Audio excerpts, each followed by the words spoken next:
Some mysteries have clues, some have suspects. Tonight, we dive into 5 of Theoworld's strange, unsolved mysteries no one has ever seen. If Los Angeles, 2013, a 21-year-old Canadian student named Eliza Lamb checks into the infamous Cecil Hotel. Now, if you don't know the Cecil, let's just say it ain't exactly the Hilton. This place has seen everything: serial killers, overdoses, suicides. It's less hotel and more haunted apartment complex with plumbing. Eliza was traveling alone, posting online about her trip, writing about her struggles with mental health. On January 31st, she just disappeared. No phone calls, no sightings, nothing.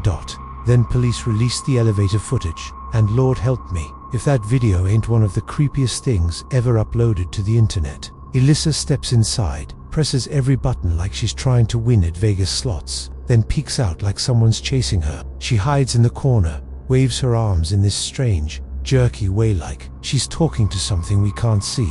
Then she walks out, and she never comes back. 2 weeks later, guests at the Cecil start complaining. The water tastes funny. It smells weird. Management goes to check the tanks on the roof, and there she was, Elissa's body, floating in the water supply like some horrific hotel amenity nobody asked for.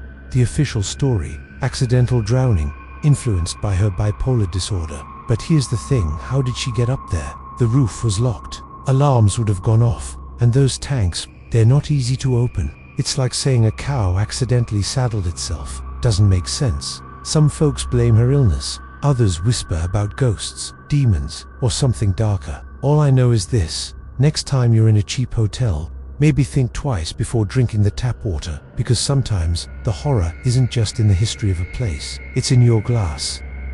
Dorothy Arnold had everything a girl in 1910 New York could want: money, connections, and a last name that opened doors. She was the kind of girl people described as comfortable. Comfortable in the sense that she could stroll down Fifth Avenue with $30 in her purse and think nothing of it. Back then, that was enough to buy half the block. On December 12th, Dorothy told her mama she was headed downtown to buy a dress for an upcoming party. Mama offered to come along, but Dorothy waved her off. "Don't worry," she said. "When I find the right gown, I'll give you a call." Of course, she never made that call. Funny thing about famous last words, they never sound famous in the moment. Her day was simple, ordinary, almost charming. She bought some chocolate on 59th, picked up a cheeky little book called Engaged Girl Sketches, the kind of light-hearted romance folks read when they were still optimistic about love, ran into a friend, smiled, talked about the party, and walked off down the street, and that was it. The city swallowed her whole. Now, some folks like to romanticize it. Maybe she ran off with a lover. Maybe she wanted to escape the high society cage. Others leaned darker: kidnapping, murder, suicide. A few whispered her father knew more than he let on. Funny how the rich always have ways of keeping things tidy and quiet. Dorothy's disappearance became one of those New York ghost stories that never quite died. No body, no goodbye. Just a well-dressed young woman gone between one block and the next. It's almost poetic, in a cruel sort of way. She went out looking for a dress to be seen in, and ended up becoming invisible forever. July 2nd, 1951, St. Petersburg, Florida. Mary Hardy Reza was 67, widowed, and still sharp enough to keep her life in order. She had a son who was a doctor, a modest apartment, and the kind of quiet routine that makes you think nothing bad ever happens here. But here's the thing about quiet routines: they don't make headlines, ashes do. That night, Mary told her son she'd taken 2 sedatives and planned on 2 more before bed. Just something to help her drift off a little faster. Harmless, right? She slipped into her favorite upholstered chair, cigarette in hand, silk slippers on her feet. A picture of comfort, if you ignore the part where it became her funeral pyre. By morning, her landlord smelled smoke. By 8 a.m., the doorknob was too hot to touch. Inside, Mary was gone, burned away in a blaze no one ever saw. What was left behind didn't add up. Her skull, shrunken to the size of a teacup. Her left foot, perfectly intact, still wearing its black satin slipper. The chair reduced to nothing, yet the room, strangely untouched. Newspapers nearby didn't even curl. Candles melted, but the wicks stood tall like little soldiers.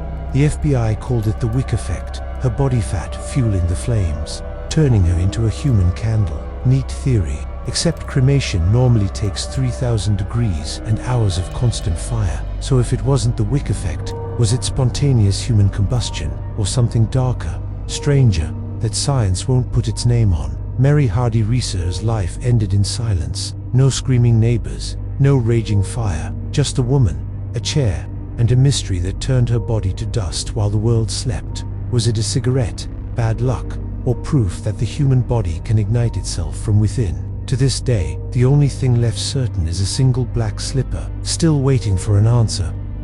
Las Vegas, September 7, 1996. Bright lights, louder money, and Tupac Shakur, a pot prophet, occasional trouble magnate, was living like a man who thought tomorrow was promised. He had front row seats at a Mike Tyson fight. Fame, fortune, and chaos in equal measure. Ironically, the city that never sleeps would make sure he never woke up. After the fight, Pac walked through the MGM Grand Lobby, velvet suit shining, bodyguards trailing. He stopped. A scuffle broke out. Orlando Anderson, a Southside Crip, took the punches that night. Nothing new for Vegas, just another casino fight, cleaned up in minutes. Then Pac and Suge Knight slid into their black BMW, music blaring, entourage behind them. They laughed, they smoked, they hit the strip like kings of the desert. And then red light, white Cadillac, a spray of bullets, for tearing into Pac, one grazing Suge's skull. Just like that, the night changed. Some say it was gang revenge, others whisper FBI, CIA, maybe even the music industry itself, because in America, paranoia pays better than answers. Suge Knight insists he was the real target. Conspiracy theorists point out the Cadillac disappeared like a ghost car, never found, and Pac, he was the kind of man who once rapped about dying young like a self-fulfilling prophecy with bass. Meanwhile, Orlando Anderson denied it all,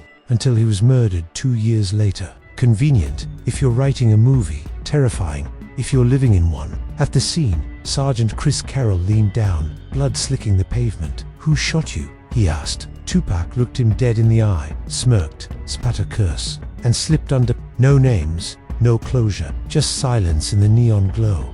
They buried a man, they birthed a legend, but the question still hangs: who killed Tupac Shakur? Or was the cruelest twist that he knew, and chose to take it with him? Christmas Eve, 1945. Fayetteville, West Virginia. A family of 11 drifts off to sleep. Stockings on the wall, presents under the tree. The solder, children, bright, restless, excited for morning, and yet, within hours, 5 of them would be erased from history. Not in the way you'd think, not neatly, not completely, just gone. At around 1 a.m., smoke filled the Sorter home. George and Jenny managed to escape with 4 of their kids. The other 5, Maurice, Martha, Louis, Jenny, and Betty, remained upstairs. George tried to save them. The staircase was fire. The ladder, missing. His truck suspiciously dead. Even the phone, operator. A neighbor had to drive into town to wake the fire chief out of bed. By the time fire crews arrived, the house was ash. The children were gone. Authorities called it faulty wiring, a tragic accident. Case closed, except no bones in the rubble, no smell of burning flesh. And bones don't just vanish, no matter how hot the fire. Witnesses claimed to see the children alive, peering out of a passing car. Others swore they saw them in a hotel, with strangers who didn't want anyone getting close. The Sorders suspected kidnapping. Authorities insisted death by fire. Easy, tidy, convenient. For decades, a billboard loomed over Route 16. 5 children's faces staring down, demanding answers the world never gave. Jenny Sarda wore black until her own death, and Sylvia, the youngest, still insists her siblings didn't burn. 5 stockings were hung by the fire that night, but by morning only ashes remained. So, were the Sorter children buried in smoke, or swallowed whole by something darker? If this mystery gave you chills, don't forget to hit that like button. It really helps the channel grow. And I want to hear from you. What's your theory? Drop it down in the comments. I read every single one. And if you want more dark, unsolved mysteries like this, make sure to subscribe and turn on the bell so you never miss the next story.